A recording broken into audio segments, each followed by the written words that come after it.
पाञ्चजन्यं ऋषिकेशो देवदत्तं धनञ्जयः पौण्ड्रं दध्मौ महाशङ्खं भीमकर्मावृकोदरः।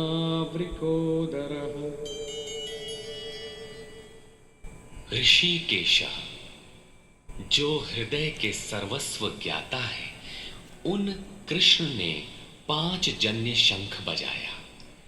पांचों ज्ञानेंद्रियों को पंच तन्मात्राओं शब्द, स्पर्श, रूप, रस, गंध के रसों से समेटकर अपने जन भक्त की श्रेणी में ढालने की घोषणा की। विकराल रूप से बहकती हुई इंद्रियों को समेटकर उन्हें अपने सेवक की श्रेणी में खड़ा कर देना हृदय से प्रेरक सद्गुरु की देन है। श्री कृष्ण एक योगेश्वर सद्गुरु थे। शिष्यस्तेहम्, भगवन मैं आपका शिष्य हूं। बाह्य विषय वस्तुओं को छोड़कर ध्यान में इष्ट के अतिरिक्त दूसरा न देखें, दूसरा न सुने, न दूसरे का स्पर्श करें। ये सद्गुरु के अनुभव संचार पर निर्भर करता है। देवदत्तम धनंजयः, दैवी संपत्ति को अधीन करने वाला अनुराग ही अर्जुन है।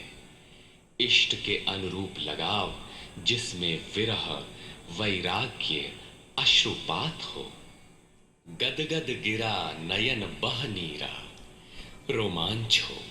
इष्ट के अतिरिक्त अन्य विषय वस्तु का लेश मात्र टकराव न होने पाए, उसी को अनुराग कहते हैं। यदि ये सफल होता है तो परम देव परमात्मा में प्रवेश दिलाने वाली दैवी संपद पर आधिपत्य प्राप्त कर लेता है। इसी का दूसरा नाम धनंजय भी है। एक धन तो बाहरी संपत्ति है जिससे शरीर निर्वाह की व्यवस्था होती है। आत्मा से इसका कोई संबंध नहीं है। इससे परे स्थिर आत्मिक संपत्ति ही निज संपत्ति है। बृहदारण्य कोपनिषद में याज्ञवल्क्य ने मैत्रेयी को यही समझाया कि धन से संपन्न पृथ्वी के स्वामित्व से भी अमृतत्व की प्राप्ति नहीं हो सकती। उसका उपाय आत्मिक संपत्ति है। भयानक कर्म वाले भीमसेन ने पौंड्र अर्थात प्रीति नामक महाशंख बजाया। भाव का उद्गम और निवास स्थान हृदय है, इसलिए इसका नाम वृकोदर है। आपका भाव लगाव बच्चे में होता है, किंतु वस्तुतः वो लगाव आपके हृदय में है जो बच्चे में जाकर मूर्त होता है। ये भाव अथाह और महान बलशाली है। उसने प्रीति नामक महाशंख बजाया। भाव में ही वो प्रीति निहित है, इसीलिए भीम ने पौंड्र प्रीति नामक महाशंख बजाया। भाव महान बलवान है, किंतु प्रीति संचार के माध्यम से। हरि व्यापक सर्वत्र समाना, प्रेम ते प्रकट हो ही मैं जाना।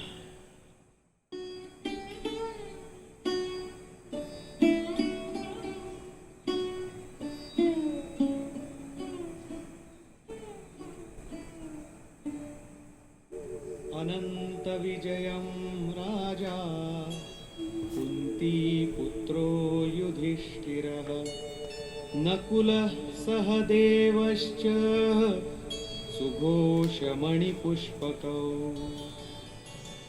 कुंती पुत्र राजा युधिष्ठिर ने अनंत विजय नामक शंख बजाया।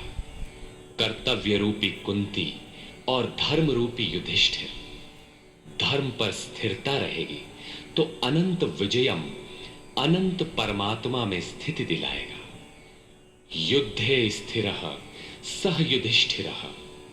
प्रकृति पुरुष क्षेत्र क्षेत्रज्ञ के संघर्ष में स्थिर रहता है, महान दुख से भी विचलित नहीं होता। तो एक दिन जो अनंत है, जिसका अंत नहीं है, वो है परम तत्व परमात्मा, उस पर विजय दिला देता है। नियम रूपी नकुल ने सुघोष नामक शंख बजाया। ज्यों-ज्यों नियम उन्नत होगा, अशुभ का शमन होता जाएगा, शुभ घोषित होता जाएगा। सत्संग रूपी सहदेव ने मणि पुष्पक शंख बजाया। मनीषियों ने प्रत्येक श्वास को बहुमूल्य मणि की संज्ञा दी है। हीरा जैसी श्वासा बातों में बीती जाए। एक सत्संग तो वो है जो आप सत्पुरुषों की वाणी से सुनते हैं, किंतु यथार्थ सत्संग आंतरिक है। श्री कृष्ण के अनुसार आत्मा ही सत्य है, सनातन है। चित्त सब ओर से सिमटकर आत्मा की संगत करने लगे, यही वास्तविक सत्संग है। ये सत्संग चिंतन, ध्यान और समाधि के अभ्यास से संपन्न होता है।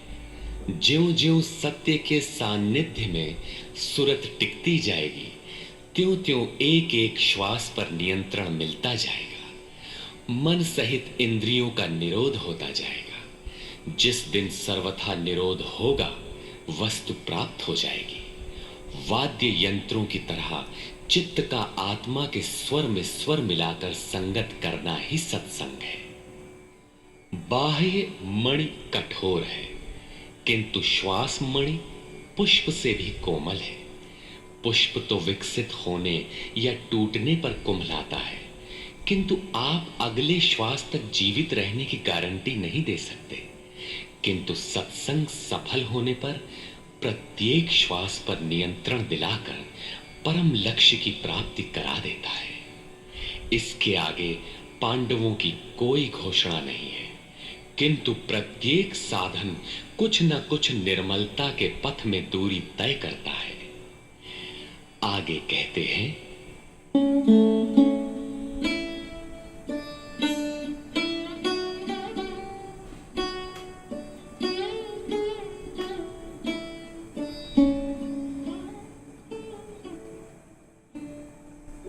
काश्यश्च परमेश्वासः शिखण्डी च महारथः धृष्टद्युम्नो विराटश्च सात्यकिश्चापराजितः। काया रूपी काशी। पुरुष जब सब ओर से मन सहित इंद्रियों को समेटकर काया में ही केंद्रित करता है, तो परमेश्वासः परम ईश में वास का अधिकारी हो जाता है। परम ईश में वास दिलाने में सक्षम काया ही काशी है। काया में ही परम ईश का निवास है। परमेश्वास का अर्थ श्रेष्ठ धनुष वाला नहीं, बल्कि परम धन ईश धन वास है। शिखा सूत्र का त्याग ही शिखंडी है। आजकल लोग सिर के बाल कटा लेते हैं और सूत्र के नाम पर गले की जनेऊ हटा लेते हैं, अग्नि जलाना छोड़ देते हैं। हो गया सन्यास उनका। नहीं, वस्तुतः शिखा लक्ष्य का प्रतीक है जिसे आपको पाना है, और सूत्र है संस्कारों का।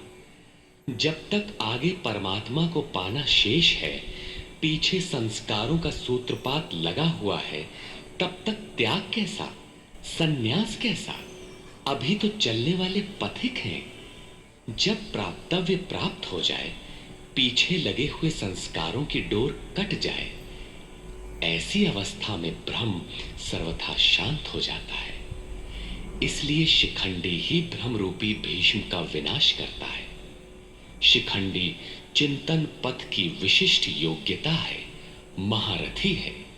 धृष्टद्युम्न दृढ़ और अचल मन तथा विराटः सर्वत्र विराट ईश्वर का प्रसार देखने की क्षमता इत्यादि दैवी संपद के प्रमुख गुण हैं।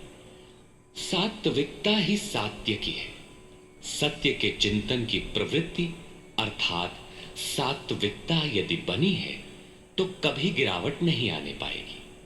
इस संघर्ष में पराजित नहीं होने देगी।